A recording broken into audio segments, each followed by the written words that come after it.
Hello everybody and welcome back to Red Eagle Politics. Make sure you guys like this video down below and subscribe to the channel if you are new. So it's been nearly a week since the Trump-Biden first debate and the fallout is continuing. The Democrat infighting is continuing. And Joe Biden today coming out and saying, "I'm not leaving."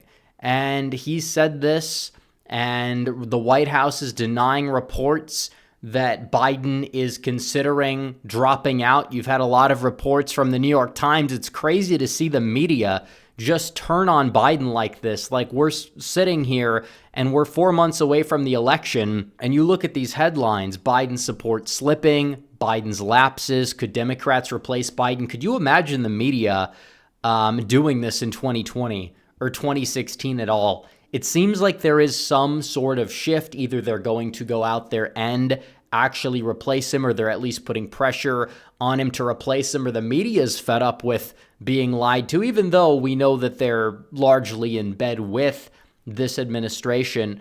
But still, you have conflicting reports. Biden allegedly telling allies he knows he has only days to salvage his candidacy. And then you have Biden claiming that he's not leaving as cracks are appearing in the Democrat support. I know the betting markets are showing Joe Biden with a 60 to 67% chance of dropping out of the presidential race. And this is true, although it does really largely seem as if it's easier said than done. They're going to have to do a lot of things and jump through a lot of hoops to replace Joe Biden as the presidential nominee. And we're currently sitting here 125 days away from the election. You want to justify to the voters that you lied, and now you have to replace him with somebody that nobody has voted for before. And looking at the leaked internal polling for the Democrats, it's not looking good for Biden.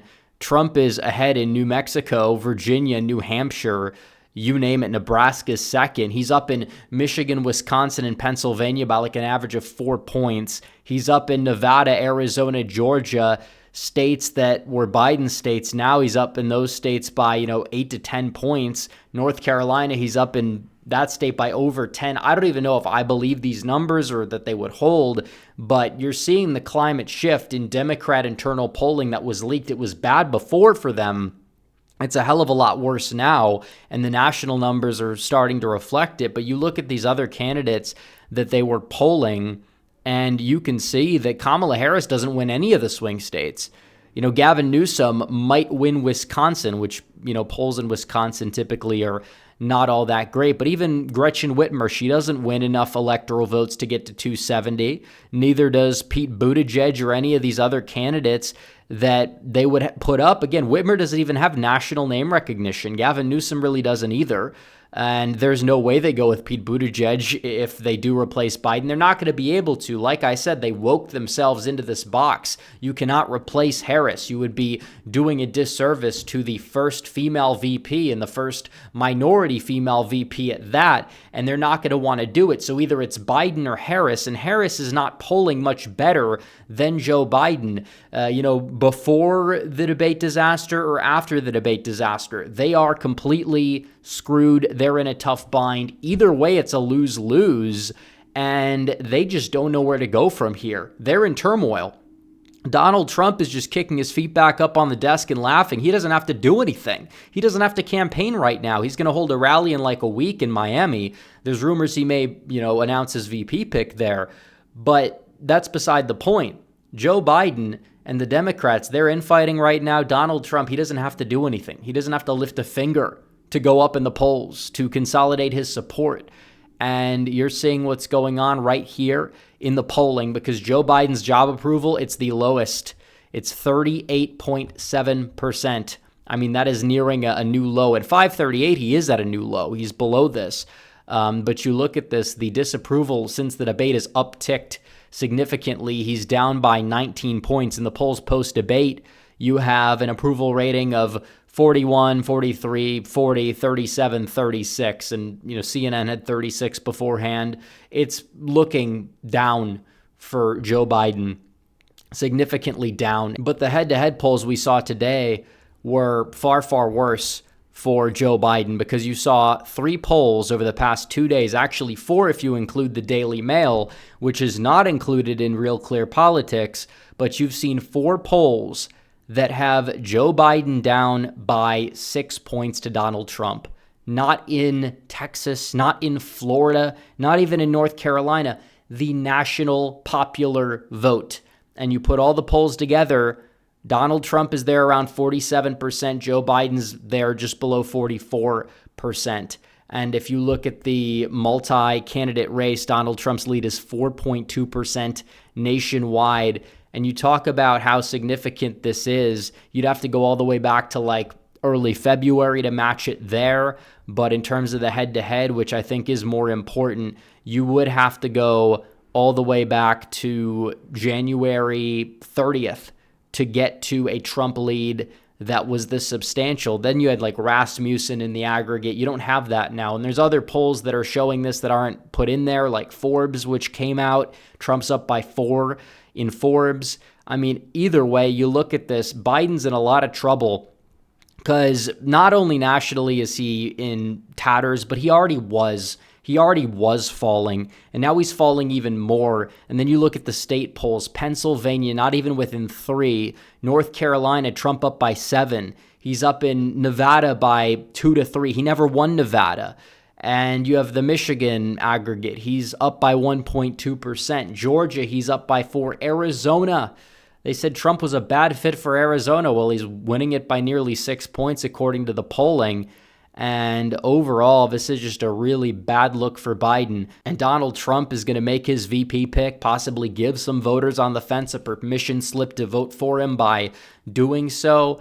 And on top of it, you have the RNC coming up. You get to control the narrative. It's been a great start to the month for Trump, but the middle of the month and the end of the month also, it's looking up for him, especially with sentencing getting delayed as well. He can kind of, put that off for a little bit, possibly find a way to delay it until after the election, for all we know.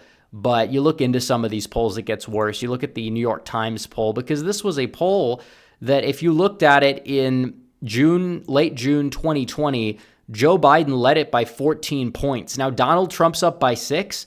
That is a 20-point shift to Donald Trump over the past 4 years. I mean, you look at this, Trump leads by nearly 3. Biden on July 3rd, 2020, he led by nearly 9. You add it all up, that's an 11, 12-point shift in favor of Donald Trump. And keep in mind, in 2020, it was razor thin. I mean, Trump has just built up a wall, He's built the wall of his support. He's made sure that he's just added to it layer by layer over the course of the past, not only just month, but even the past 4 years or so. He was already in a good position, which is another thing. You can't let this fully distract from the fact that, yeah, Biden, we know he's in cognitive decline, but the economy is in shambles. A lot of people can't afford anything, can't afford a home, can't afford groceries. Wages are not going up. Pretty much all the new jobs are going to non-citizens. Many are going to illegal aliens. You have all these new foreign conflicts. You have a wide open border. You have a border crisis. It's a big mess.